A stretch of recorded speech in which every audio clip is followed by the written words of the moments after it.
წელია ნაციონალების მისია, მაგრამ ჩვენი ძალიან კაი ბიჭია და თან აგრეგაცია და ამიტომ ერთად. ქუჩაში შემხვედრი ამ ერთი ადამიანის განწყობიდანაც ჩანს, როგორ შეიცვალა მოსახლეობის დამოკიდებულება ხელისუფლების მიმართ. არ გაუშვათ ისტორიული შანსი ხელიდან. ამის სათქმელად ოპოზიციის ჩრდილოვანი კაბინეტის წევრებმა თბილისის უბნები მოიარეს. ნიკა მელია და მისი თანამებრძოლები დედაქალაქში მცხოვრებ ხალხს არჩევნების მეორე ტურის მნიშვნელობას უხსნიდნენ და მათ პრობლემებს პირადად ეცნობოდნენ. გაზებელი იყო. ჩვენი იმედი და როგორ მიხარია. და სხვადი ბრალებენ ამის სასადილოს. მე მამის იბრალები. იდეა და ის მანახვა გავწეწა. და როგორ აყალბებს. ყველას ვთხოვო, ყველა სურვას იყოს დამკვირვებელი, წარმომადგენელი საარჩევნო დღეს, საარჩევნო უბნებზე მოვიდნენ ჩვენს ოფისებში, ნაციონალური მოძრაობის ოფისში, ლელოს ოფისებში, დროას ოფისებში, გირჩის ოფისებში და გამოვიჩინოთ მაღალი აქტიურობა. არც ერთი ხმა არ მოვაპარინოთ. ქუჩაში შემხვედრი ადამიანები ოპოზიციის ლიდერებს უხსნიდნენ, რომ ბოლო წლებში მათი მდგომარეობა გაუსაძლისი გახდა. სიღარიბე, გაზრდილი ფასები და ტოტალური უმუშევრობა მათთვის ნომერ პირველი პრობლემა და მთავარი დაკვეთაც, რომელიც პოლიტიკოსებმა უნდა მოაგვარონ.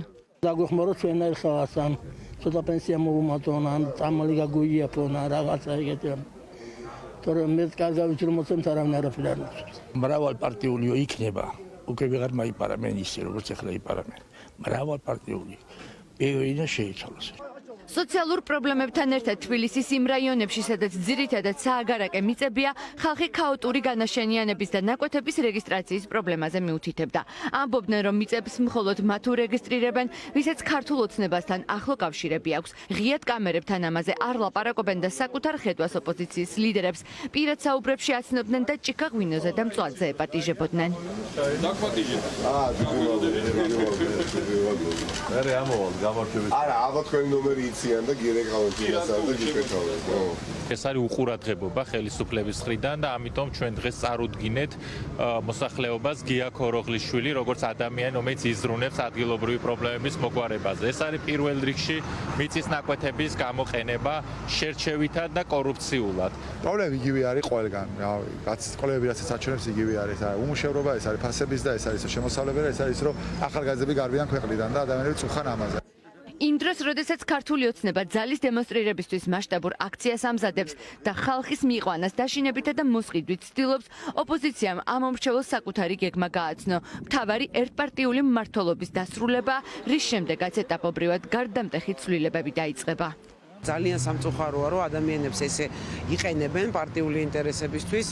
აი კონკრეტული შემთხვევები იყო, როცა კოვიდის შიშით არ უნდა წასვლა სხვა რეგიონიდან, ან ზოგადად არ უნდა წასვლა და ძალით მიყავთ. ეს მიდგომა, ეს ზოგადად ესეთი დამოკიდებულება ხალხის მიმართ შეიცვალოს. ყველაზე დიდი პრობლემა რაც დღემდე არის, უიმედობა, რომ არაფერი არ შეიცვლება და ეხლა მრავალპარტიულმა შეთანხმებამ და მრავალპარტიულმა მოდელმა, რომელიც შეთავაზეთ ჩვენს თანამოქალაქეებს, სწორედ ეს უიმედობა დაამსხვრია და გააჩინა პოზიტიური მოლოდინი.